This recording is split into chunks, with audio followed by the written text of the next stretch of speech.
I saw people talking about this on Twitter, and I liked it as a reminder to come back to it later.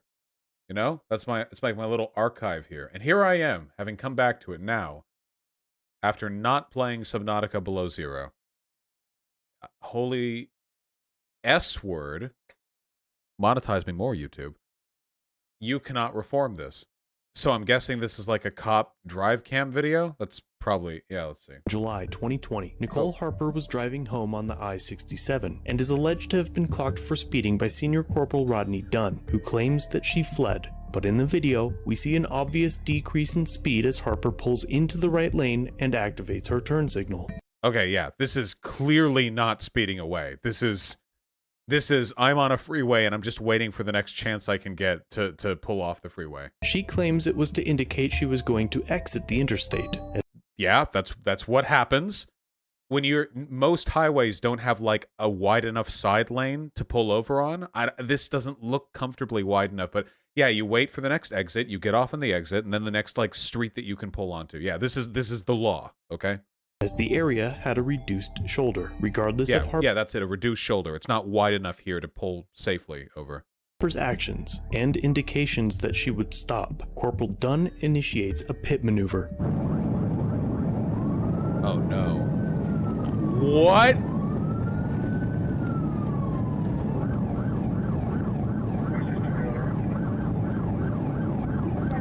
No way.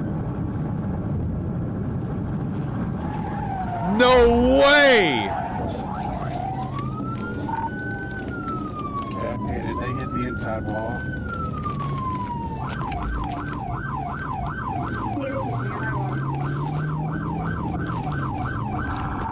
They roll over, give me oh my EMS god. side.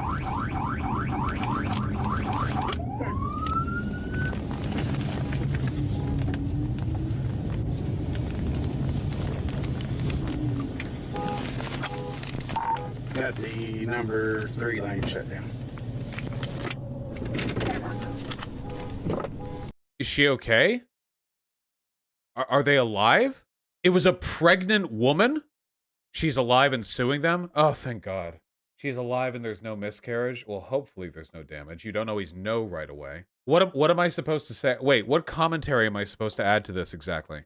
I don't even know. Where do I even start? I genuinely don't even know where to start. I listen to the cop when he gets out to her. Is this the full video? Why didn't you stop? Because I didn't do what you were saying. Well, this is where you ended up. Come out right here. I know this doesn't really happen that much in real life, but I'd be worried about the car like exploding or something, like with all the smoke pouring out of the hood. I know that doesn't really like happen that much in real life. Yeah. It doesn't matter, ma'am. Sorry, South Concord. Hey, Sheila. Sorry, South Concord. Come on, can you come out? Okay. I got an ambulance coming. I know. Cars it would.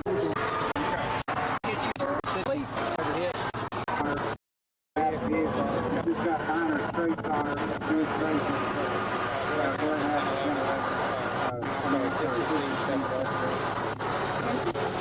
I'm not entirely sure what commentary I'm supposed to add to this procession of events because I feel like it really speaks for itself, and anyone who even attempts to defend what took place here is a monster, and I'm truly without. I feel like everything that I'm about to say is going to be like circle jerky, but okay, let's go ahead and say it. So that woman was following the law in every conceivable sense, and as far as I'm concerned, what the cop did there was attempted murder. Okay. Like I don't know how else you could possibly describe that, okay? It flipped the car, okay? Like the difference between justified police behavior and attempted murder really comes down to how necessary the maneuver was, okay? If this was some like fucking gangland car like spraying Uzi shots over the highway and the cop had to do that, then okay. I mean, nice GTA live roleplay. But this, as far as I'm concerned, this was just a psycho cop wanting to do it for fun. He just wanted to feel like a big boy, press his bumper up against the car and do the little maneuver right there. He learned it in training. He wanted a chance to try it out. That woman was complying with the law in every imaginable sense. in response, she got to be a training dummy for his potentially lethal maneuver. Anytime you impede the driving of a moving car, this is an attempted murder. Okay, without justification. If you do anything to affect, you do not have to be driving very fast to hit a wall and die. Okay, yeah, this is offensive driving. Certainly. Completely unjustifiable. And you know what's going to happen after this? You know what's going to happen after this? Okay, that woman's going to sue. And if there is even a semblance of justice in the world, she is going to get an ungodly amount of money. And you know who's going to pay that money? The taxpayers. The taxpayers are going to pay that money. Because when cops do obviously psycho shit like this, it doesn't come out of their budgets. It comes out of the city budget, okay? If the cops get $400 million a year and they spend $100 million in paying out all the people who've gotten screwed over by their behavior, they don't have less money the next year. It just means the city goes further into debt, okay? So that woman's taxes are going to end up paying her settlement. And she shouldn't have to sue, by the way. She should get that money from the state. The guy, that cop, should be in jail right now. That cop should be looking at attempted murder charges. I don't know how else you can dice this. The fact, I just say, thank God we have dash cams and body cams and video accessibility way more often now than we used to, okay? Because 20, 30 years ago, I don't know how far back I have to go before dash cams aren't a thing anymore. Like, however long ago you have to go, if we had no other, video evidence on that, it would have been the cop's words against hers. And the woman would have said, I wasn't doing anything. I just got flipped over for no reason. The cop would have said, no, she was speeding. She was speeding. I had to do it. She wasn't complying with the law. I had no choice.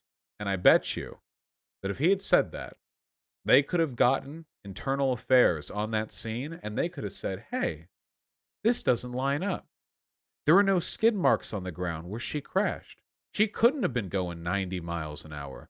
She had to have been going slow when you did this maneuver. And I bet you the cops would have told that guy to shut up.